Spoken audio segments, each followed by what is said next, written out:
add myself into the stream. Okay, so we've started getting few folks to join in. That's good to hear that. Let me add Shushit as well. Hey, hi Shushit. Hello, Ankit. Okay, Hello, good everyone. to finally connect with you. We've been using Confab for some time now, and I've been, connected to Ganesh. I've been connected to Hari. We exchanged. We had a good dialogue when I was there in Bangalore during Alexa Community Day. Didn't get a chance Yes. to. Oh, okay, my Alexa just turned on. So, okay, so didn't get a chance to talk to her at that time, but yeah, finally meeting face to face. Yes. We've got few common persons that we follow when it comes to serverless, right? Eric is one Yes. of it. Yes. So good to have you here, and without taking much of a time, I'll be adding your your screen share, and I'll ask you to take it from there. Yes. Thank you, Ankit. Can you turn the screen to your Yes. presentation? Yes. And then let me, yep. So your presentation is added now to the stream. So I'm going Awesome. backstage, I'm going to enjoy and hang out on the chats. Yes. Over to you. Thank you. Thank you so much. Good evening to everybody who are attending this live session, coming from Serverless Ahmedabad group. So glad you all could join us today on a Saturday evening. I'll try to keep it as informative and try to add some fun into it if possible. So let's get started. The topic for today is about serverless war stories, running a serverless ticketing platform for less than $2 a month. Well, this has been a topic that I've presented across a few AWS community days across India. I have given it in Bangalore, in Chennai. And this has been a really interesting topic because most people are really uh, sometimes surprised that a serverless ticketing platform can run for less than $2 a month. So I'm going to give you some insights, a few tidbits, and some interesting stories as to how we could achieve that and how building an end-to-end platform that is completely on serverless and still not getting a lot of a bill. So let's get started. Okay, before that, a little bit of introduction about myself. I am Srushit R, and I'm the head of engineering at Confa. For a few people who already know about me or about Confab, so this talk is about how we built Confab itself. Confab, a ticketing platform completely built on serverless. But I'm not going to talk about Confab or anything. It's going to be completely about AWS and the various services that we consumed and the various design decisions and trade-offs that we took along the way when we were building this platform. So before we could get started, what is serverless?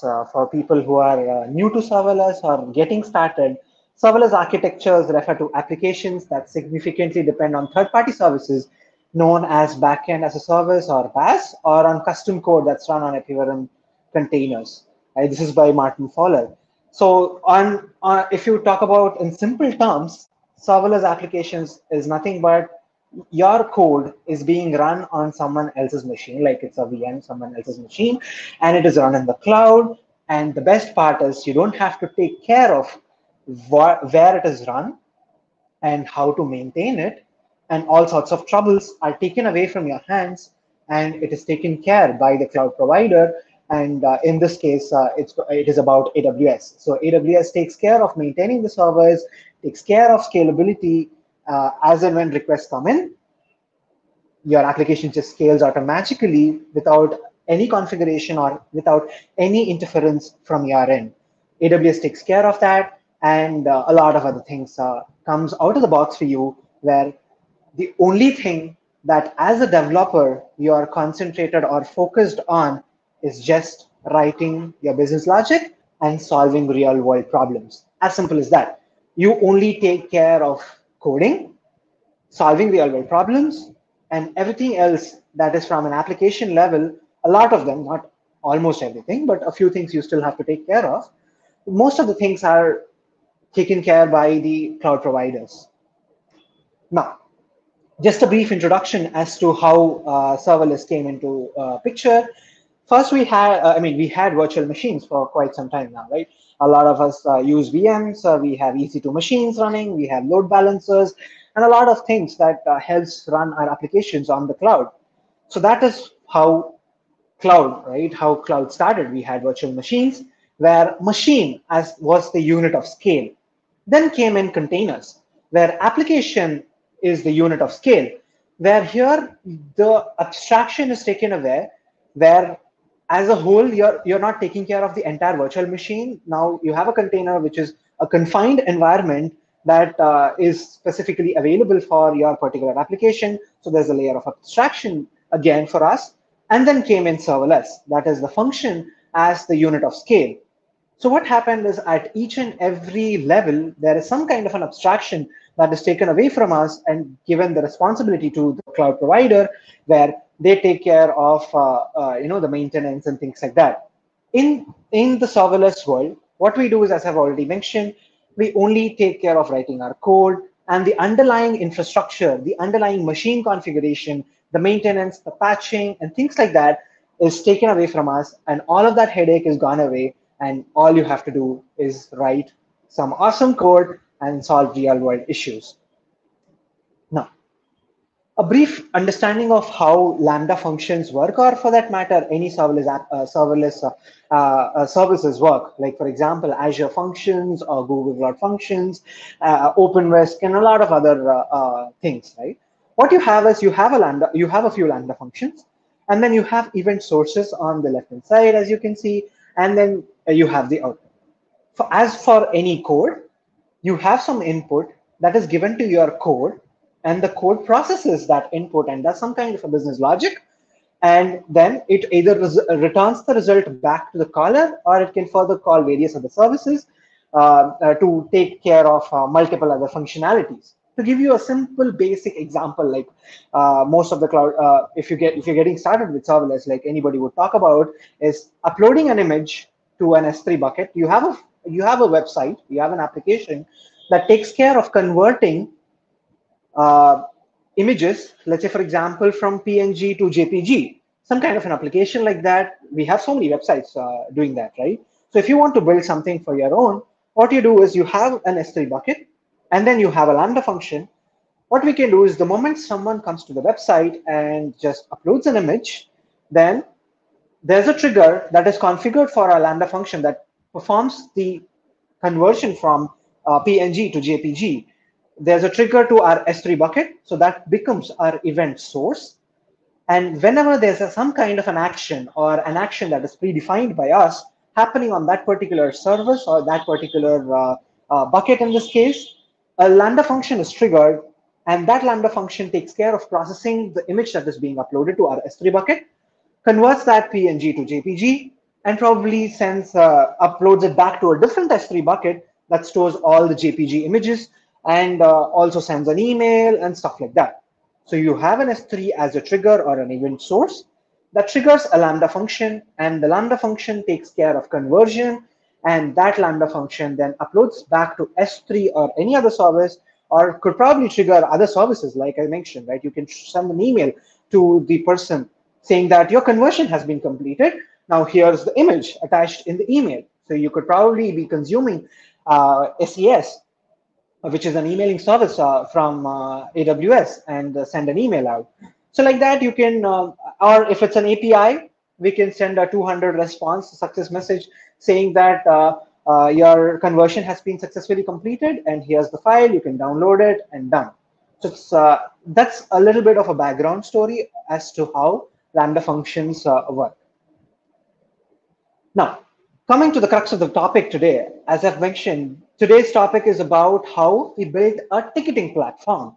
Now, what essentially happens in a ticketing platform, right? It's not just Confirm. It's essentially any other ticketing platforms that you can think about, like a Book My Show or Make My Trip, or things like that, right?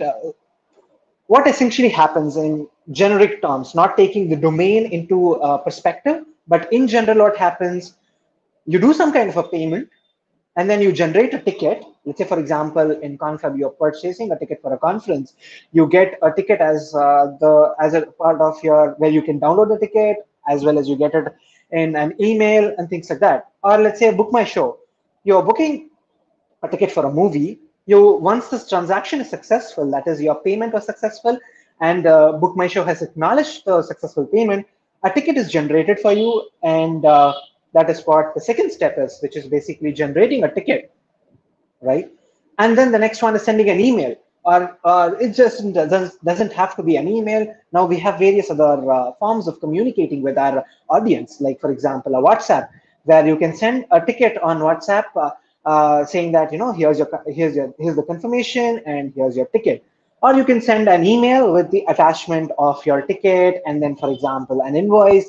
And if at all there's something else that you want to attach with that, you can send that as well. And the next one is you should store it in a database, so that you have a list of all the participants, or people who are attending the event for various reasons, right? For example, you have a limited capacity, then you want to understand how many more tickets that I can sell. Like for example, in a theater, right? You have a limited capacity of let's say 100 seats. You have to keep account as to you can how you can basically sell more tickets and things like that. This is on a very basic level of how any ticketing platform works, where you have a payment and then you generate a ticket. You send that ticket in an email or a WhatsApp message or an SMS and things like that, and then store the details in a database. Now, this talk is predominantly going to touch about these flows that I've talked right now, and various design decisions and trade-offs that we have taken along the way on how we built a ticketing platform, and how we have taken various things into consideration, like security, performance, scale, costing. As a startup, one of the most important things that you'll have to take care of is costing. You don't want to burn your pockets, but still you want to serve a lot of people.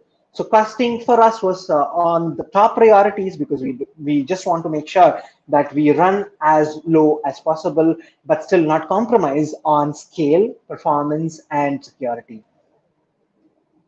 Now, behind the scenes, this is how it is working. I mean, this is a small snippet of it. This is not completely how it is.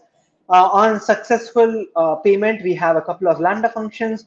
One Lambda function that verifies the payment, ensures that you have a you have a payment gateway, and it ensures that the payment was successful. And then once we get a success response from our payment gateway, like for example, a Razorpay, or you're doing a UPI and things like that, we have to first get a confirmation from that your payment was successful.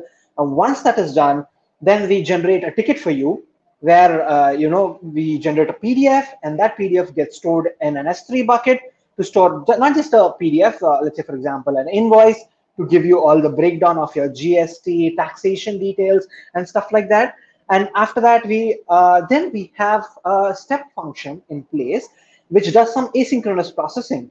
So what we have done is, until this piece, it's a synchronous process where the end user is only concerned about this piece, where we just, because this is synchronous, because for generating a ticket, we have to verify or assert that the payment was successful. So we have to create the synchronous, and then we have an asynchronous process, and we are using a step function for that. And I'll tell you why we are using step function, what are the advantages, and various, again, I said, right, what was the story behind we choosing step functions, right?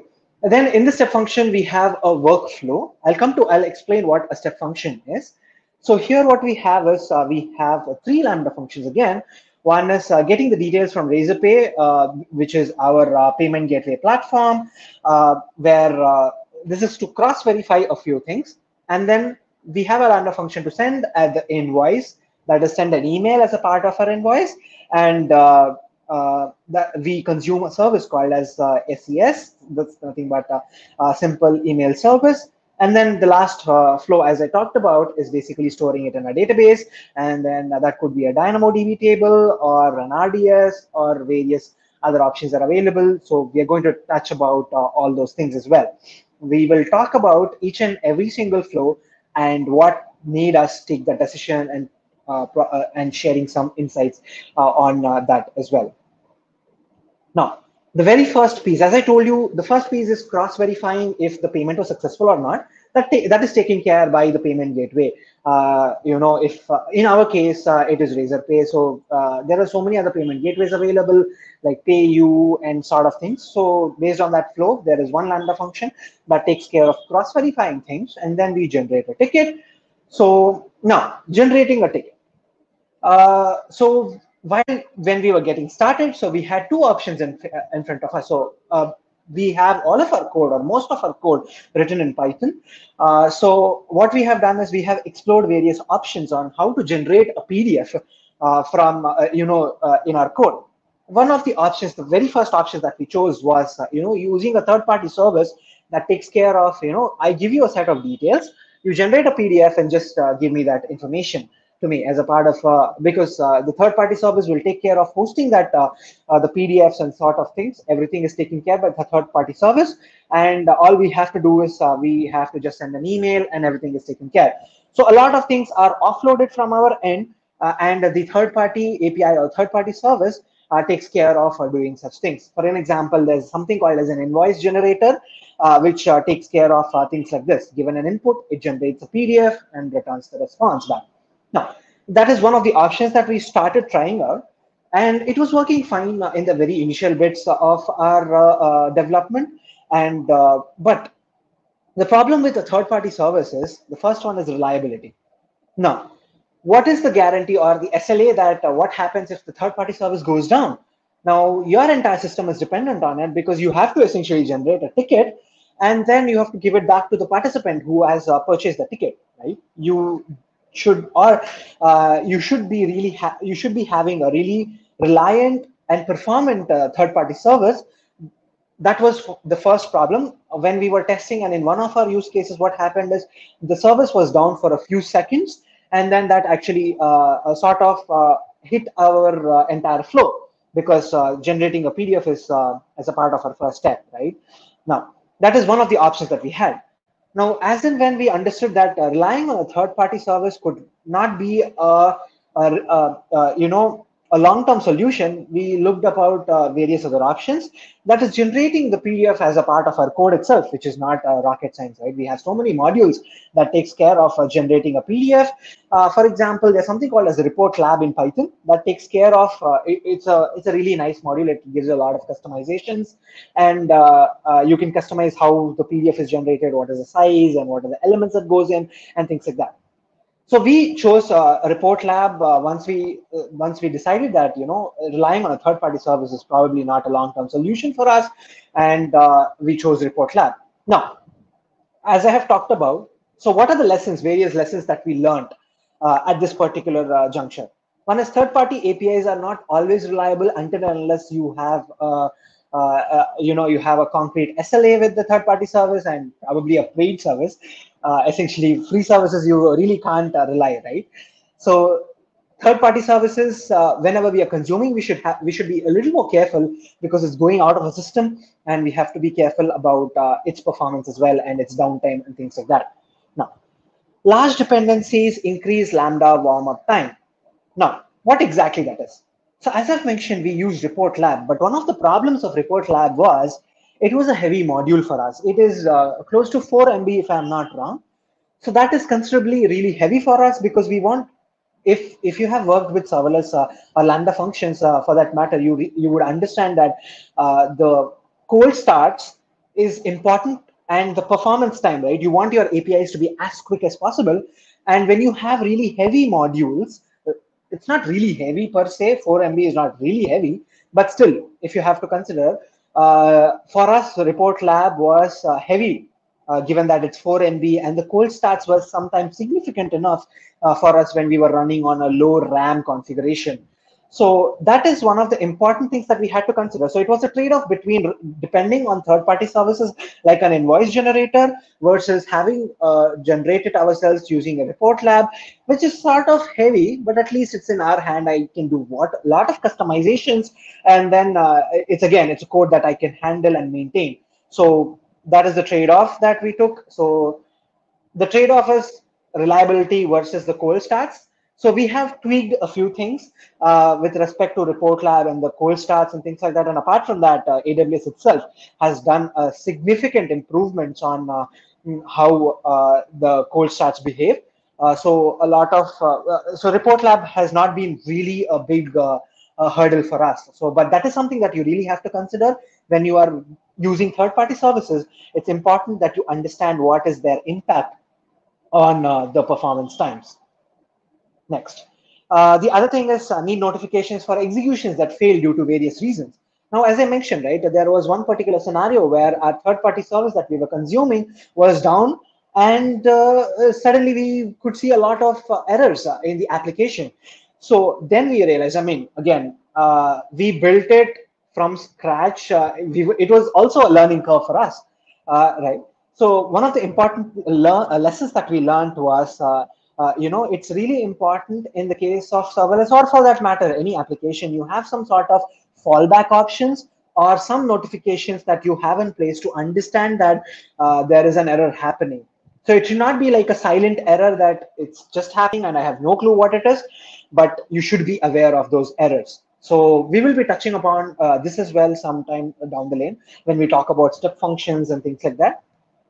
Now, the next step that is a part of our flow is basically the sending an invoice, right? Now, when we were starting, we had a few options in our place. The first one is, again, as I mentioned, we were very confined to, oh, sorry about that. We were very confined and we wanted to consume as many less services as possible because we didn't want to pay a lot of money to AWS end of the day, right? So we wanted to consume whatever is free and get our work done, and then just see what happens. So our very first attempt was to consume Gmail, right? You can have an SMTP connection to your Gmail account and then send emails over that. It was pretty straightforward, in fact, actually. So some 5 lines of code in Python, and before we could actually deploy it as a Lambda function, I wrote a simple Python function, and then it was working perfectly fine. So I was like, okay, wow, now I don't have to really worry about sending an email. I have a small setup. I have a simple Python file that takes care of sending an email. Now, I created a Lambda function to test it out and understand if it's working fine with my APIs and the integration with my other flow. So I created a Lambda function, and then something weird happened. I was not able to send emails, the same piece of code that actually worked in my local machine, where I could send emails from my Gmail account. The moment I moved it to a Lambda function, it stopped working. I scratched my head for quite some time to understand that what actually happened is Gmail, as a part of the security practices, they try and block requests from unknown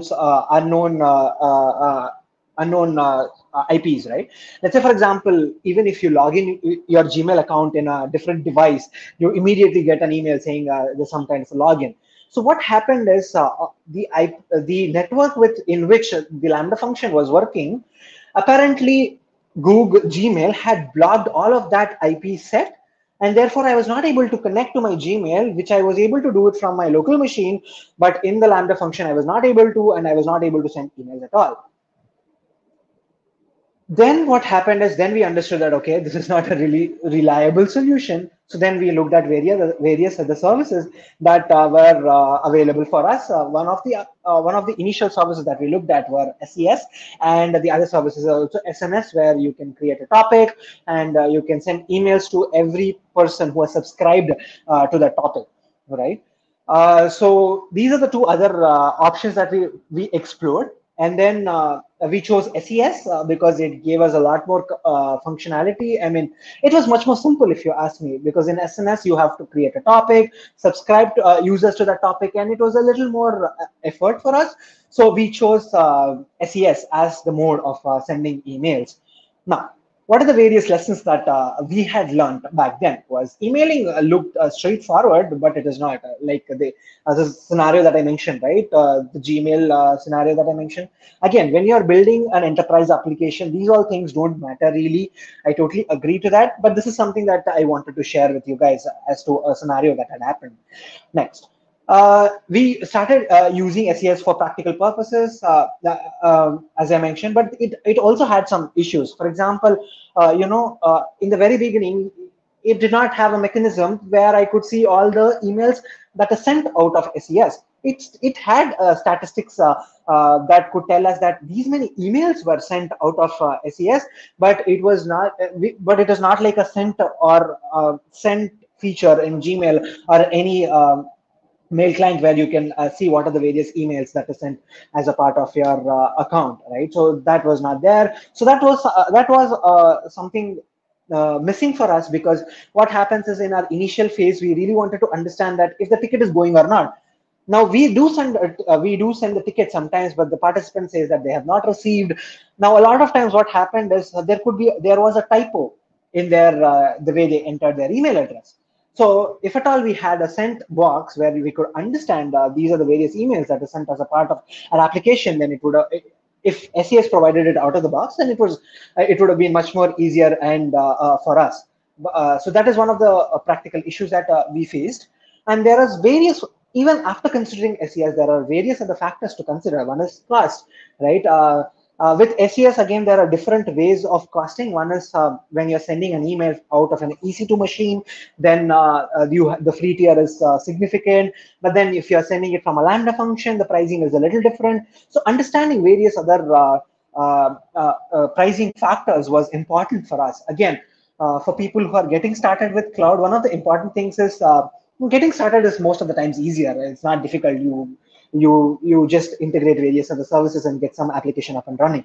But then understanding the costing piece is actually a little painful, especially when it comes to AWS. Also, you have a costing page for every single service that is available, but then you have to understand, okay, for this service in this region, this is the costing, and then the costing changes per region. So we have to be a little more careful, understanding all those things into consideration. Next, spamming. So what happens is, as part of SES, there's something called as delivery rate and health metrics that is kept in check, so that Amazon wants to make sure that you're not spamming your participants by just leveraging SES. So that is something that you have to be really careful about, wherein you start sending, you basically blast emails. It's not like you can blast emails. So your health rate degrades, and once it crosses a specific percentage, then you will be blocked from sending emails via SES. So that is something that you have to be really careful about. And there's something called as dedicated IP addresses, whereas shared IP addresses. So what happens in SES, you can configure saying that, I want to send my emails via dedicated email addresses versus shared email addresses. So that's again a decision that you have to take with shared email addresses and dedicated email addresses. Dedicated email addresses, you can ensure that your health rate and things like that are maintained because it's dedicated for you. With shared email addresses, you have to be a little more careful and things like that. So these are the various other lessons that we learned as a part of sending an email, which was a very small thing on the outset, but as and when you dig deep and when you get into a production ready application, you have to consider various other factors like whatever I have mentioned. Now, the next one is storing the participant details in a database, right? So these are the various options that we had in front of us. One is having a DynamoDB table, where it is a NoSQL database. And then we have Amazon RDS, where it's a relational database, but that is maintained by AWS. And then we have, again, Amazon S3. Most people would be, sort of surprised when I put S3 in my storing details. But if you would ask me, in the initial phase of when we were building this ticketing platform, we actually ran through one or two events by storing data in S3. Can you guys believe that? We somehow managed through, but as if you ask me now, it was a really bad decision, because I'll tell you what are the advantages that okay, I'll tell you why we actually chose S3. We chose S3 because first, it was very cheap. If you ask me, the cheapest of cloud services, or in fact, one of the best cloud services that is available for us is S3. it has that 11 nines reliability, right? I mean, it's as good as it never goes down. And I don't know if you guys follow Forrester Brussels, where he actually did a cloud campaign where there was a poll to understand what is the best cloud service of all the cloud providers, not just AWS. And S3 actually emerged as the winner for various reasons. It is just brilliant, right? It can scale. I mean, like, it is one of the first serverless services. If in fact, if you can think about it. So we chose S3 because it was easy for us to read some data into a file and insert data into the file. It was pretty straightforward for us. But then I'll tell you what were the problems. Let me come to that. The various other options we had was DynamoDB, which was a NoSQL database, and then we had Amazon RDS, which is a managed RDS managed SQL instance. Now, okay, why we chose S3? As I said, it was cheap. It was easy for us to get started up and running. If you're a startup and you want to build an application and go to market, the first thing that you, as I said, you're worried about is the costing. And the costing sometimes takes the second backseat, because most of the times the services that we could try to consume can be covered in the free tier itself. And especially if you're getting started with a new AWS account, most of the services are free of cost, and was a small application that not a lot of people are using. So you're never really concerned about scaling and pricing and all those things. But the problem with S3 when we started doing it for one of our small meetups was concurrency. With S3, there's no concept of append if you guys have worked with S3. So what you have to do is you have to read the file into your memory of your Lambda function, append data to it, and write back.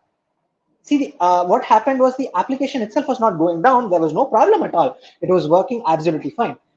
But the problem was there were scenarios, one or two scenarios, where data was lost because some person was actually registered.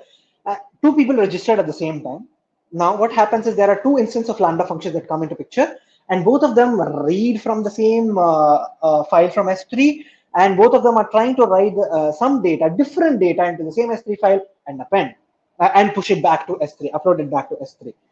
Now the problem was when they are writing concurrently, both of them read together, but both of them are writing different data. Now both of them are writing back. So either of them, the data that either of the Lambda functions wrote is lost, because it's not an append, it's a write, read, and then write, right? So that was the problem. And then it was just a small meetup of some 50 people. And then we realized that, okay, with concurrency, when we reach out to bigger scale, then this is not going to happen. So we had to move away from S3, and then we moved to DynamoDB, where we could store a lot of NoSQL data, and we actually looked at various RDS options as well. But the problem with RDS is it's not completely serverless, right? You have to pay per hour basis, and then if you are having a ticketing platform, most of the times in the night nobody visits our platform, right? Who, if at all they visit, also it's going to be very rare. To take an example, Book My Show, who would try to book a ticket in the midnight at 3 a.m., right? Very rare. I mean, I'm not saying it does not happen, but it's very, very rare. But just because of that one particular scenario, we cannot bring down our entire application, or have a dedicated RDS instance running all the time, 24/7, right? Now, this is where serverless comes into picture. You pay for how much you consume. That is what real serverless is, right? And that is how DynamoDB works. It works on how many reads and writes that is happening on your tables. As simple as that. Now, if at all there is no reads or no writes happening, then you're not charged anything. If you choose there are two plans again where you can choose the throughput, and the other one is auto mode. I'm sorry, I forgot the name, where DynamoDB takes care of scaling up and down based on the number of requests that is coming in. So these are the various options that we had in front of us, and then we chose DynamoDB for scaling. Again, with serverless, there are few things that comes out of the box for us. One is the management is taken care out of our hands, right? You don't have to manage the server. That is taken away. That's very good. Now, the next important thing is this costing that I talked about. Now, If you can imagine, during this lockdown, there are no movies running in theaters, right? Book My Show, for example, is not selling a single ticket, right? Now, but still, it doesn't mean that they can bring down their entire service, right? If at all we built in a serverless model, what happens is, if at all someone is looking for Book My Show, there is an application that is running in serverless. It comes up, kicks in, solves the request, and goes down. So as it when we kept get requests, that is when the requests are served, and then the infrastructure goes down. So we don't need to have an infrastructure that is running 24/7 for us, but then rather you ask for it, we serve it, it goes away. As simple as that, right? That is the same use case with DynamoDB. It's a serverless NoSQL service where if you're not consuming it, you're not paying anything. As simple as that. Now, what are the various factors that we had to consider? That is reduced cost. So this is especially when we consider from a managed RDS instance versus a DynamoDB table, where we didn't have to pay per hour basis, but rather based on the number of requests, the reads and writes. And then the other advantage of moving to DynamoDB is the sub-millisecond response times, where reading data from DynamoDB is very quick, and it's very performant. Therefore, you get some really awesome performances, response time for your APIs. So that is another factors that we got, the lessons that we learned with various other services that I mentioned. The next one is state management.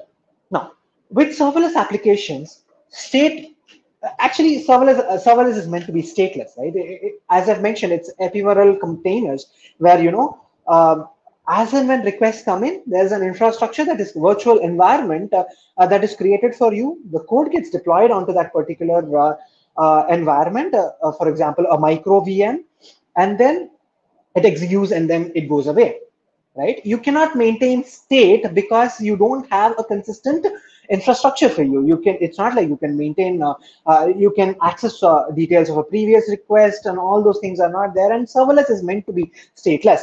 They have to be a confined functionality, and it has to do its work, right? But then in real world applications, it's not possible. You want to maintain a state because there is some workflow that you want to perform, like I showed you in the previous slides, right? Where you had a few steps that needs to be performed. And then because there are a few steps to be performed, it is not that you have to put all of those steps into one single Lambda function. That's again against the practice, right? One of the best practices of writing Lambda functions is called a single responsibility principle, where one Lambda function should do one and only one thing.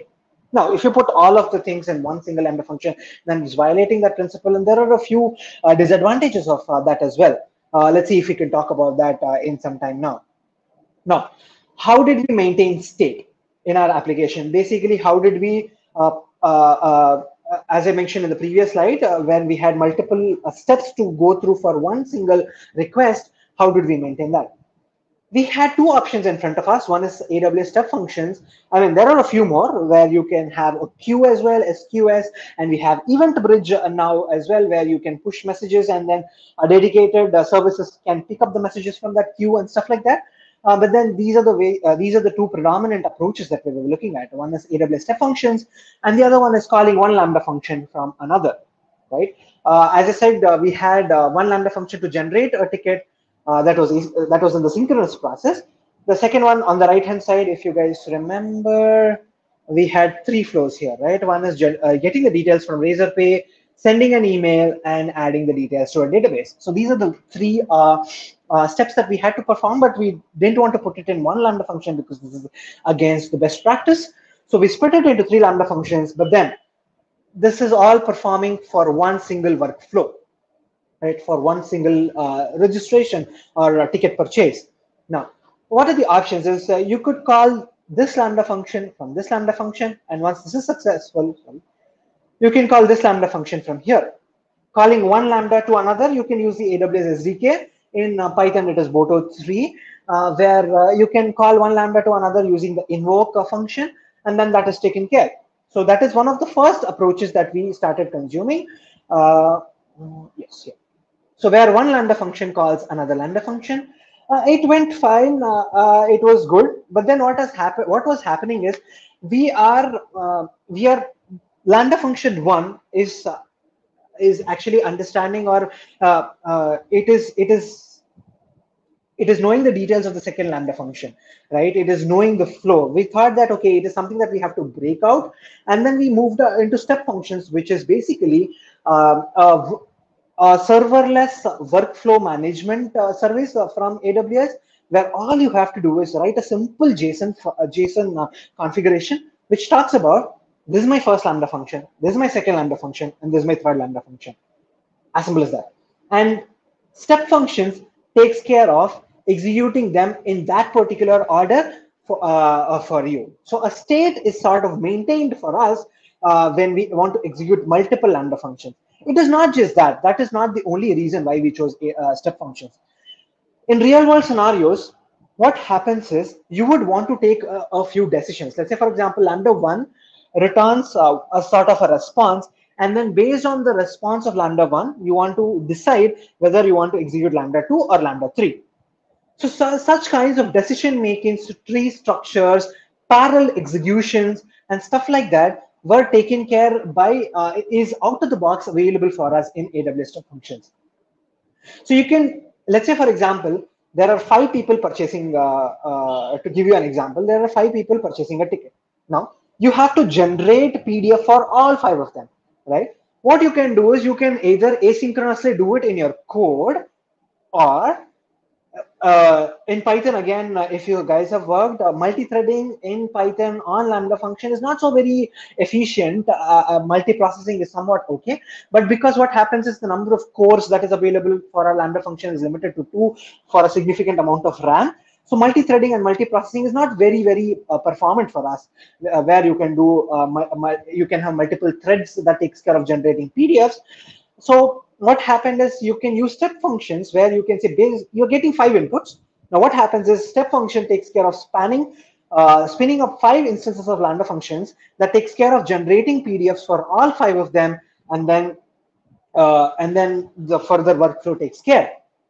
And you're not coding for this. You code the Lambda function to take an input, generate a PDF, and probably upload it to S3. As simple as that. Your Lambda function doesn't really need to worry about how many requests are coming in, how many instances of, how many threads I have to span in my code. All of that complexity is taken away. Step functions can take care of that, can take care of spinning parallel Lambda functions for you, and then it is just out of the box, out of your hands, and everything is taken care. It is not just that. It comes with a built-in functions such as, let's say, for example, you want to wait for example, 5 seconds for something to process. Now, as I've mentioned, I want to send an email to the participant, right? I want to also send the attachment into it. Now, in my use case, I have kept it synchronous, where you generate a PDF and then send an email. Once the PDF is generated, I attach it to an email and send it. Now, let's say there are scenarios where you are one Lambda function or one process is dependent on the other, but they are not synchronous in nature, right? So what you can do is you can have a step in step functions that is designated just to wait. Wait for 5 seconds and then execute this. You could also do it in a Lambda function where you can say time.sleep in Python, where it can sleep for 5 seconds and then the process can continue. But then why use Lambda function? You're paying for that 5 seconds, right? You can use a step function rather, where you can say, wait for 5 seconds, and then you start the next step, things like that. And then there's inbuilt retry logic that you can write. You can just add 2-3 lines in your step function code, where you can say, if the Lambda function is failing, let's say, for example, timeout error, where you're dependent on a third-party service, and then that third party is very reliant, but for some reason it went down for just a split second or a second, right? What you can do is you can handle that error, saying that if at all this is the error, let's say you're calling Google Maps API, and we know that Google Maps API is generally it's never down, right? But just in case it's down, if at all the error is caused by Google Maps API, retry this Lambda function in, let's say, a second or in 2 seconds.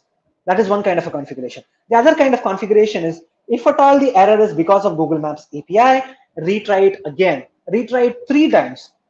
So stuff like that, retry logic can be built into your step functions and is not inside your code. Of course, you can do all of this in your code. You can say if the error is because of this, you're already catching or expecting that error, right?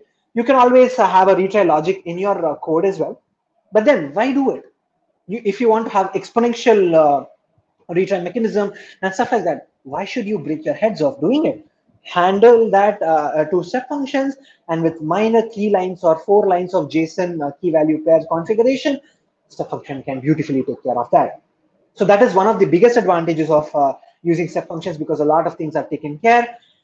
Now, what are the various lessons that we learned? As I've mentioned, a lot of the logic that sometimes we write into our code is moved away into configuration of your step functions, where parallel processing, retry logics, if there's a wait that needs to happen, that is also taken care, and then yeah, various other things like retry mechanism and things like that. But the problem is step function itself is asynchronous in nature, meaning you trigger a step function execution. It does not wait for the entire steps to complete to get back the result. When we started, what I did is I put everything, all that checking the payment gateway for success message, generating a PDF, everything was inside a step function, because I could actually visualize where my flow is, where my request is going through. But the problem was it was asynchronous in nature. All you can do is you can trigger the initialize a step function. That's it. You cannot really wait for the entire flow to complete and give back a result, right? So that is something that we were expecting in our particular use case, but that's not possible. But then we re-architected, saying that a part of our flow becomes synchronous, where Lambda calls a Lambda, and the other part is it is taken care by step function, where we initialize the step function and then it takes care of multiple other things. Let's say, for example, checking razor pay and sending an email, adding to the database and things like that. These are background things, right, where the end user is not really worried about or concerned about. So those are all asynchronous in nature and things like that. We had improved resiliency, and step functions make parallel executions, that is branching, etc., very easy, as I had mentioned. And then, of course, zero coding. That's the best part, if you ask me, for step functions. Although it takes a lot of pain out of your code, the configuration that you do with step functions is very minimal, and it works beautifully. The next piece, the Lambda function, right? I mean, the core logic of your application. I mean, whatever services that I talked until now is like playing a support role for us, but the main logic that we write, of course, sits in the Lambda function. Now, these are the various factors that you have to consider when you're building Lambda functions. One is the timeout. With Lambda functions, there are 3 things that you can essentially configure. I mean, there are more if you dig deeper, not deeper, if you consider. First one is the runtime. Basically, what language in which you're coding. That is the first thing that you can configure. Python, Node, Java. You can also have a custom runtime where you can have your own programming language, and that is not natively supported by AWS, but still run it on Lambda functions. That is also possible with the custom runtime API. And then we have the next one is the amount of time, the maximum amount of time my Lambda function can run. That is something that is configurable. But again, there is a maximum limit, that is 15 minutes. Above that, your Lambda function cannot run. But then in that 15 minutes, what is that I configure is the maximum that my Lambda function can run. Now, let's say I configure it to be 3 seconds. What happens is the moment the Lambda function crosses 3 seconds, AWS terminates that particular request, saying timed out. Because essentially, my request should not take that long. I mean, my Lambda function execution should not take that long. That's why I have configured 3 seconds for that, right? If at all it crosses, then AWS terminates that request. And the maximum amount of time is 15 minutes, like I mentioned. So one is it is important that you have to consider the timeout. So it is not like you can, you can have different timeouts for different Lambda functions. And especially when you're relying on third-party services, it's good to have some extra buffer, so that just in case, the third-party service is taking a little more longer time than expected to return the response, then you have that buffer and the entire Lambda function is not terminated.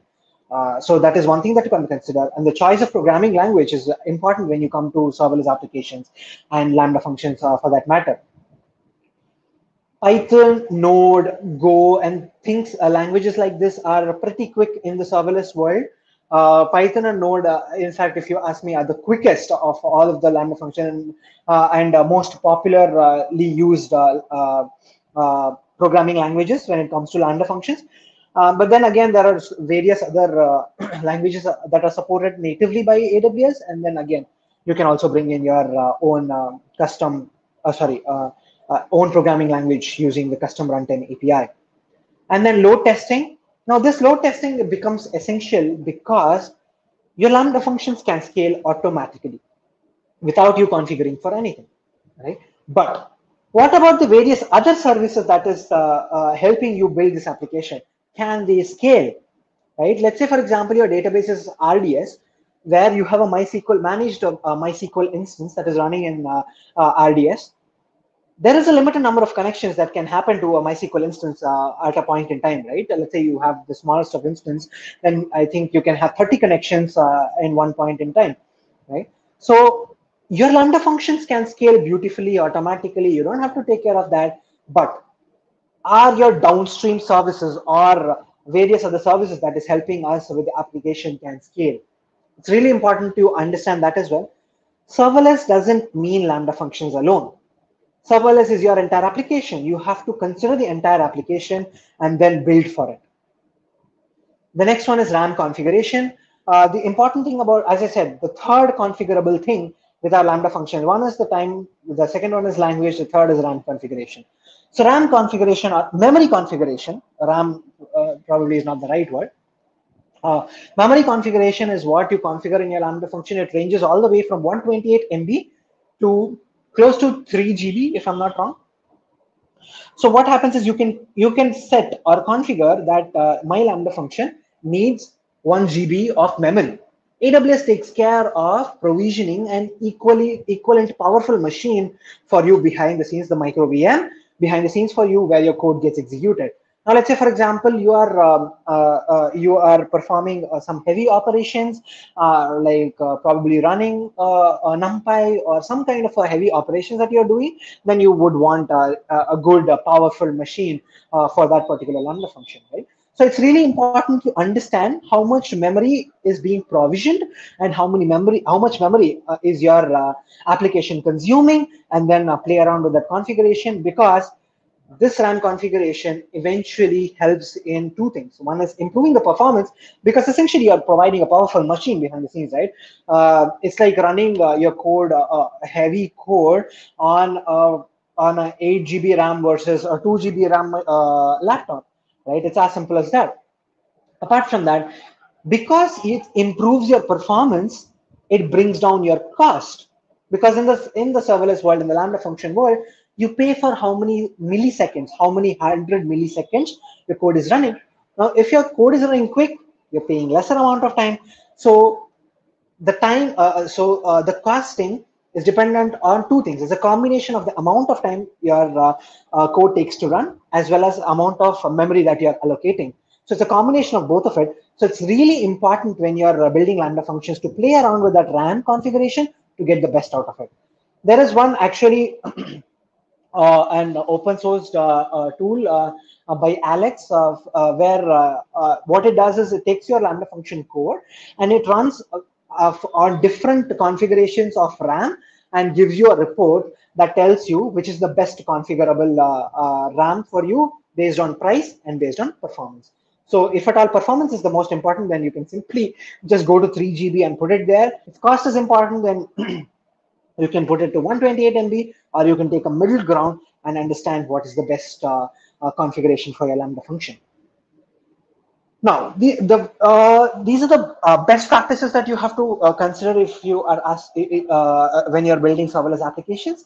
One is the alarms. So you have to set up alarms, because you have to ensure that if at all there are any failures, then you are aware of that and you are notified for that, and it is not a silent error. And then all of the Lambda functions by default log into CloudWatch logs, but then you can be a little more smart in how you're logging into CloudWatch logs, because It is essentially how you are querying for it whenever you want to debug an issue or look into what was causing the problem or why it's taking so long and things like that. So it's really important that you structure your logs in such a way that it can be queryable using CloudWatch Insights that is available, where you can say, okay, bring me all the logs in the last 24 hours which has this particular error message or which has this particular sort of a pattern and things like that. That can be possible using CloudWatch Insights. And the next one is restrictive permissions using IAM. It is really important whenever it comes to security. You have to be very critical, right? With serverless, the advantage is all of the resources are by default secure and by default are not connected. You have to explicitly provide permissions for your IAM role to start connecting to start executing. I mean, to provide access for your Lambda function to talk to CloudWatch, to write logs, or connect to S3 to download or upload S3 files and things like that. So it's very essential you have confined IAM policies that is giving to a Lambda function. So it is best if you have one IAM role or for every single Lambda function that you're writing, which has very confined permissions for that particular Lambda function alone. And one of the other best practices in general about writing IAM policies or building IAM roles is basically you should never have a star. You should never be providing complete access to anything. You should be really strict when you're providing permissions. So you know that this Lambda function has access to this particular service and can perform only this particular operation or action. The next one is always try to use environment variables. This is again not just this is not something related to serverless applications, but in general, any application, right? You don't want to hard code your credentials or some kind of secrets into your code, but use environment variables that is available for as a part of your Lambda function, so that your secrets are not in as a part of your code. So that is pretty much it. I think I'm probably right on time for the session. So it was, I hope this was a really helpful, useful session for you guys to understand what happens behind the scenes when you are building a serverless application. And these are the various lessons that we learned when we built a real world application. So thank you so much. And if you guys want to talk to me about serverless, anything, you can follow me on Twitter. This is my GitHub link, and you can find me on LinkedIn as well. Thanks a lot, Srushit. Thank you, Ankit. It's been an exciting session. We've got we've got one question which had came from one of the viewers. So the question is, once we build using serverless, how hard it is to refactor everything to run as a serverful application. Okay, that's so it is more, I mean, yeah. So if you ask me, I mean, I have built a few applications myself. I have worked for a few clients as well where I had consulted. One of the important things that we ensure when we are building is, we can run it locally also. The first thing that when I'm building Lambda function to ensure is it's not very tied to a Lambda functions environment, right? I want to ensure that it can run standalone as well. So it all depends on your mindset when you're building serverless applications. But I think one of the other questions that could be behind that one single question is the vendor lock-in, right? Most of the people are really concerned about a vendor lock-in when it comes to serverless applications or building serverless applications, right? If you ask me, well, vendor lock-in will be there for sure, because you're confined, as I told you, building a small application like this, you are logged in with various other services.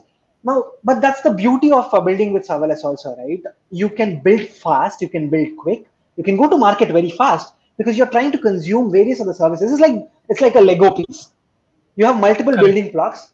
You're building a small toy together. You want to do it fast, then you have to consume various services. That is happening.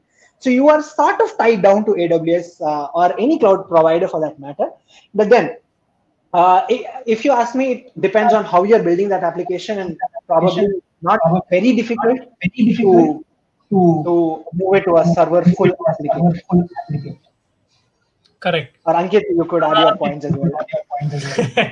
No, I think, see, whatever I have seen so far, once you go and take the route of serverless, the way it, helps you to avoid all the infrastructure, oversight. Okay. Costing parts, reliability. So all those aspects, other than, like, if you are planning to move to other cloud provider, yes, then you need to think before starting a new application.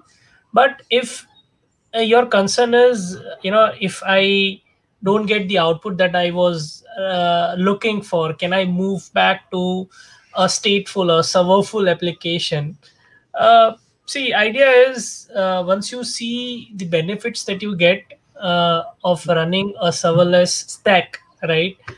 uh, Particularly in a startup era where you don't have a liberty of having, few folks just dedicated towards managing your infrastructure and, managing your whole application from a develop deployment perspective, right?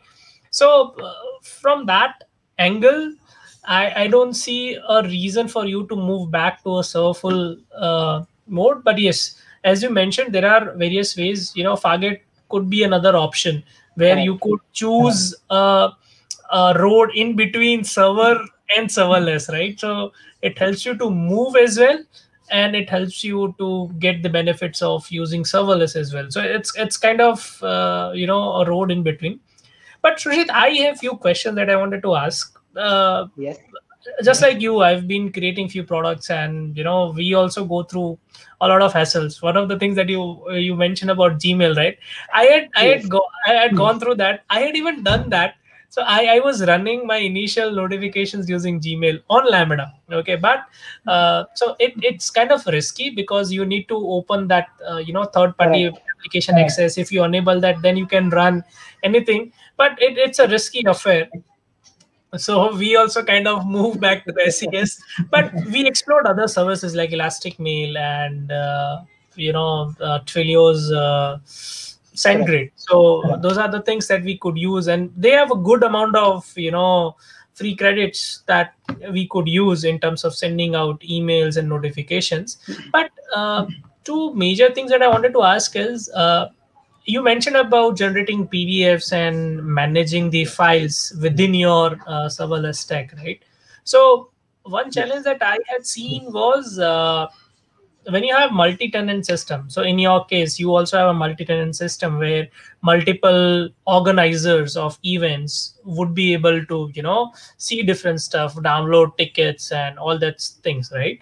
So do you Yes. keep storing those files in S3, or do you generate it on the fly and then delete it later on? How do you manage that? So it depends on the use case. So let's say, for example, the tickets that I mentioned, we actually generated one time when the ticket is actually, I mean, the participant actually registers for the event, and then we store it in S3. That is a folder structure that is dedicated for one particular event, and based on that, we generate pre-signed URLs and then give it back to the external world. Again, when we generate the pre-signed URL, we ensure that the requesting user is actually authenticated to perform that operation, and then we return it. But then there are use cases where we generate things on the fly as well. Sometimes, let's say, for example, a few reports uh, that we generate daily or weekly, some sort of things, which are generally not required to be seen every time, or they're only requested once, right? So scenarios like that, we generate it on the fly and send it in the email. So what do you do in terms of, see, what I've seen is down the line 6 8 months, all those files start piling up, right? Start Yes. costing you in form of S3 Yes. bucket. So do you do any automation on that end, or do you Yes. simply delete it or move it to next life cycle setup that is there Yes. in S3? Yes, yes. So we have life cycle policies defined that based on the number of days that the file has lived in SQL. We don't delete it because just in case for audit purposes, or in the future some organizer comes up and says, I want to understand what happened there, what is the ticket and stuff like that. So we don't delete it. but we moved it to a lower storage class, and then as and when it progresses, then it essentially goes to a glacier where it's just sits there and it's very, very cheap. So that's something that we have. We have a lifecycle policy that in place that takes care of moving files. Understood. And you didn't like kind of give insights on what framework did you choose when you started working with Oh yes. your confab. Yes. Okay. So in the initial phase, we actually used the console. We didn't have a framework. I don't know. I mean, I don't know how many of people do that these days. But then this was a few I years mean, back. Like, we started with sorry. the same thing. We started with Exactly. the, when you run into problems, that's when, not problems per se, when you start piling up your code, it becomes Exactly. difficult to manage things, right? And that's where you think of having a common framework which people had built upon, right? So that you don't necessarily needs to reinvent the wheel, Exactly. whether it is logging, deployment, whatever it is, right? So what Yes. was your journey through that? Like, how did Yes. you finalize a framework, okay, for your product? Yes. So as I said, in the initial phase, we had simple console. We had obviously Git in place where we used to comment our code. We had DCS and all in place. But then the problem was in the initial phase it is fine because not a lot of users are using, and your sole focus is write code and get it build. I mean, create Lambda functions. So we used to manually create Lambda functions and then copy code from our master branch or prod branch into our production environment and things like that. So that is how we started with things. But then, as you rightly mentioned, it becomes really difficult to manage, especially when you want to have different environments. Then you want some automation in place. You want to have a test environment, you want to have a staging environment, you want to have prod, and then you have so many environments, and then you want to copy paste your code manually. It's tedious. And then as and when your application grows, the number of Lambda function grows, it becomes unmanageable in one point, right? So then we started exploring cloud formation, raw cloud formation. We actually wrote all the entire application using cloud formation templates. That's our first starting point was with CloudFormation.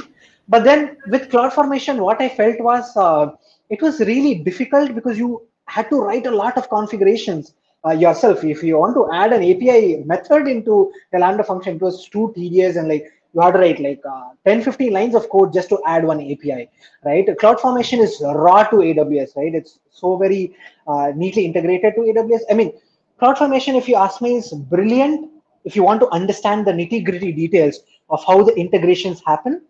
It is beautiful in that sense, but then it's a lot of effort for a developer to do that.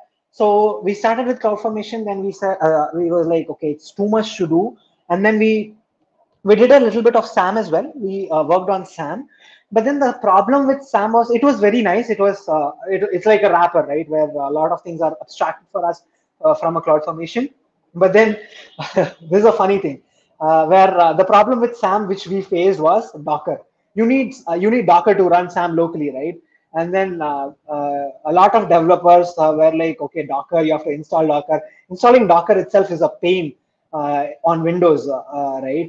Then that was so much. And then right now we are on serverless framework, which I think is beautiful. It has so many plugins, brilliant community, and it is just very good if you ask me. And then SAM is also very good. In fact, we started using SAM for a couple of our projects where we explored, and it is also very nice, open source and things like that. But then, if you ask me personally, SAM and serverless framework, these are two very good things. And Confab is on serverless framework. Okay, good to hear that. Okay, I think we are way past our timeline. I think thanks a lot again for taking time out and walking us through real life use case, that you have built using serverless as a framework. With that note, I think it's time to conclude. Thanks a lot, everybody, for tuning in. Thank you so much, everybody, and thank you, Ankit, for having me here. It was really nice interacting with you. Finally, we could interact face to face. Yeah, that's correct. Okay.